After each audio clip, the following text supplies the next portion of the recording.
My name is Aimee Sadler, and I am the director of the Behavior and Training Program for both the Longmont Humane Society and the Southampton Animal Shelter Foundation in New York. Longmont Humane Society is in Colorado, and the Southampton Shelter is in New York.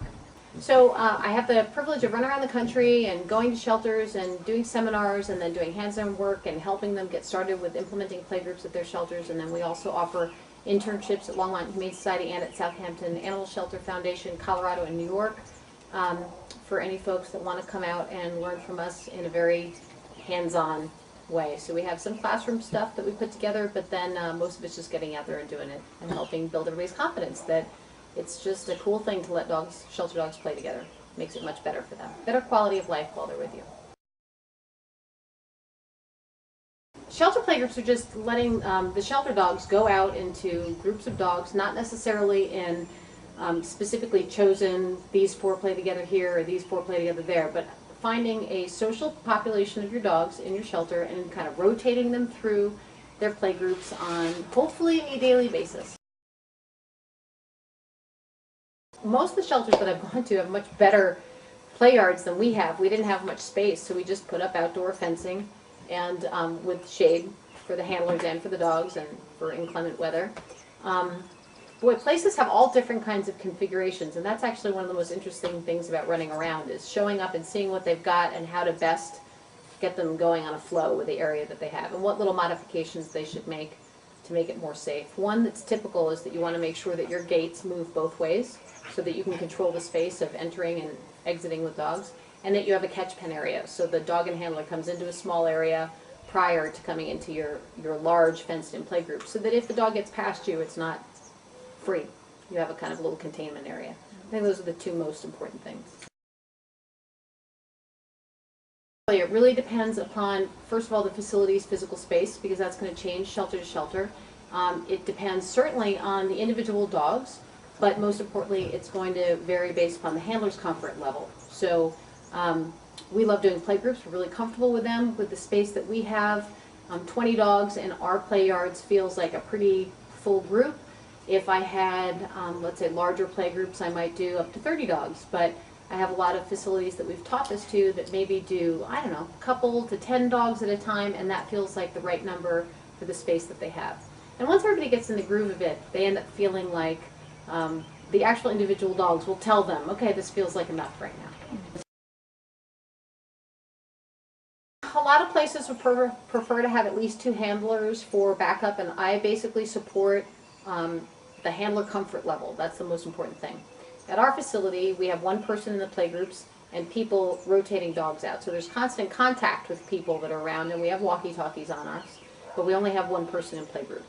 So some places have decided that they're going to have 1 handler per, let's say, 10 dogs. Some people have decided that we're going to have 2 handlers at all times. I respect individual facilities and what kind of policies they want to make so that it's a comfortable experience for everybody, and depending upon your resources again. We use a number of different startling tools, and you can be creative with those. We typically use squirt bottles with water in them. You don't need to put anything fancy. Water's fine.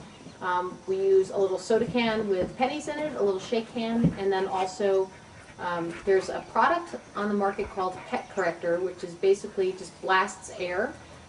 There is Direct Stop, which sprays citronella. And then the big guns that we use if dogs get into a fight with one another, and is the big air horn, which is a huge noise, like the ones that you would use in sporting events or on boats. What we found is most of the training equipment that the dogs are wearing is safe for them to have in playgroup. If you're monitoring, it has to have, you know, a person keeping their eye on all that kind of stuff. There's some equipment that it's better to remove because it's too easy for paws and feet and mouths to get caught in it. But then you don't want 80 dogs rotating through playgroup and trying to figure out a way how to remember which collar goes with which dog.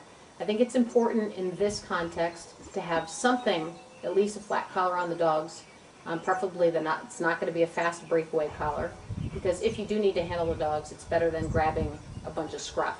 So I think each facility has to make a decision about whether they're even using training equipment, for example. And if you are, can you leave that equipment on the dogs or not? So we leave most of it on. I don't like just muzzling prophylactically, per se. I think that muzzling is a very important step if you have a dog that you are pretty positive is going to be offensively aggressive. But it can make things a lot worse for a dog that's reactive because they're in defense. It's no different than if you feel like you're being threatened by somebody and then somebody came up behind you and tied your hands behind your back. You'd feel that much more vulnerable. So I think using muzzles you have to be careful about, and you certainly don't want to just be slapping muzzles on dogs because the handler is a little bit nervous. So that's a technique that you want to use that's going to help the dog's transition better. That's really what motivates you. But it's an excellent tool to use to really help dogs that are just going to come in way too hard and fast and need to learn to temper that approach so that other dogs can talk to them without that big overreaction and too much mouth being involved. If you think about them, they're supposed to be pack animals, and naturally they'd all be hanging out with all their parts together.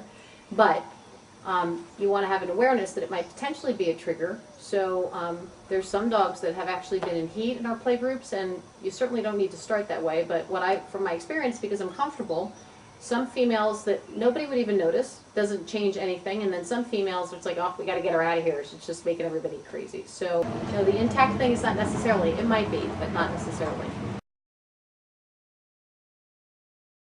Well, sure, that's a risk, but kennel cough is also an airborne disease. So a lot of our kennel facilities, frankly, you can't really prevent that anyway. We have a new facility, so we have different airflow in different sections, so we can keep our kennel cough down a lot more now. But when we were in our old shelter, my director of operations at the time, Dee Fowler, she said it beautifully. She said, what is the point of preserving their physical health at the expense of their behavioral health?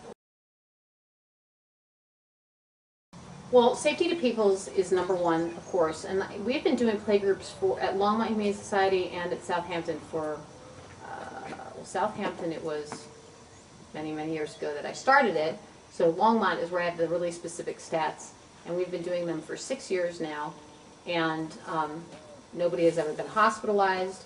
We've had, I think it was a total of, there were 6 incidents where I got a concussion from bending over when a dog was jumping up and knocked me in the head, things like that.